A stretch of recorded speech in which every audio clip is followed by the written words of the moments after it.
One click start mga master, rider curve, try natin. So yan, ito yung sa malamig pa sa umaga mga master. So ayan siya.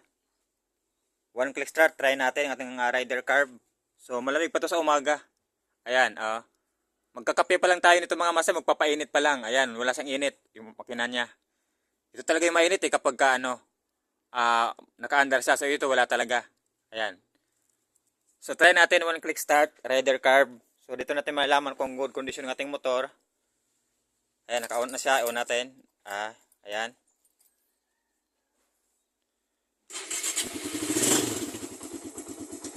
So ayan sa mga master.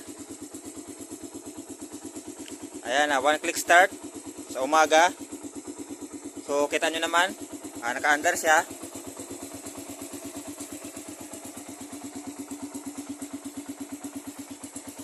So ayan, hawakan natin.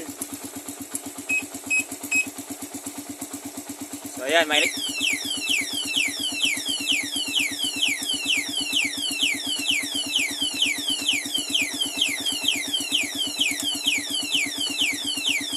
So ayan siya mga master. So ngayon, hindi na ito tumahawakan, mga ilang seconds lang kasi mainit na to kapag napa-under natin. So kanina nahawakan natin kasi malamig pa ngayon, hindi na tumahawakan, mainit na yan sa mga master. So ayan siya.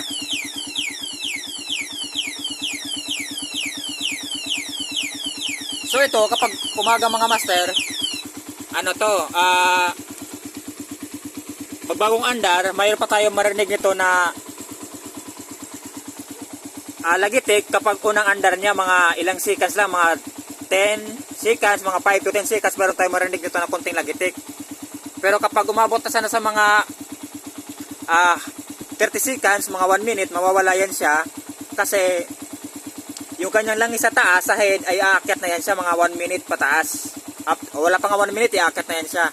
So yun yung sign mga master kapag bagong andar, may konting lagitik yung ating head dito kasi yung wala pang langis yan sa ibabaw kapag bagong andar. So aakyat pa yan siya.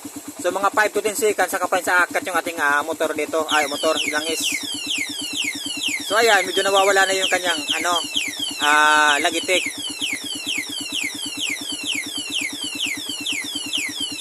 So ayan siya mga master. So ayan, nung pinandar natin, hindi naman siya namamatay yung kanyang minor, pero malamig siya. Ito yung sign mga master na malakas siya sa gas. Kasi hindi siya namamatay kapag naka-minor, naka-andar. Malakas yan sa gas kasi rider curve yan mga master. Pero depende pa rin yan sa setup o sa tono kapag gusto natin itono ng malakasan or patipiran. So ito naka-tono to sa sakto lang. Hindi naman sa malakasan, hindi rin sa patipiran. Sakto lang to mga master ang nito ang setup. Kasi minsan kasi sakay ko yung aking misis, may mga karga, yung aking anak, kaya nakasit up to sa sa tamang gas consumption. So ayan ang hindi naman siya namamatay kapag bagong andar sa umaga. So ang ibig sabihin nito mga master ay medyo tama pa yung kanyang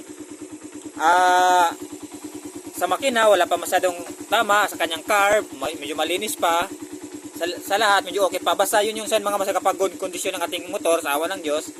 Kapag click natin, start agad, tapos hindi siya namamatay. Ayan siya.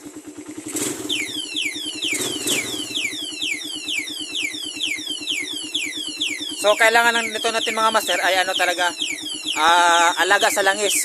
Kapag yung lagitik natin sa taas sa ating head, kapag unang andar, tapos mga 1 minute pa bago sa mawala, 2 minutes, ibig sabihin yan mga master, kulang yung inyong langis niyan, dagdagan nyo lang kasi matagal siya umakyat. Dapat kasi mabilis yung aakyat natin yung ating langis at dapat mga dapat mga 5 to 10 seconds makakaakyat na yan siya, or kahit mga 20 seconds makakaakyat na yan siya. Basta mga 30 seconds mawala yung kanyang lagitik para goods talaga yung ating makina. Pero kung 30 seconds na 1 minute pa hindi pa umakyat yung makina, ay yung langis may lagitik pa rin, baka kulang sa langis o di kaya may tama na yung ating makina. So yun lamang mga master, hanggang dito lang ang ating ngayon. So ayan, inop na natin.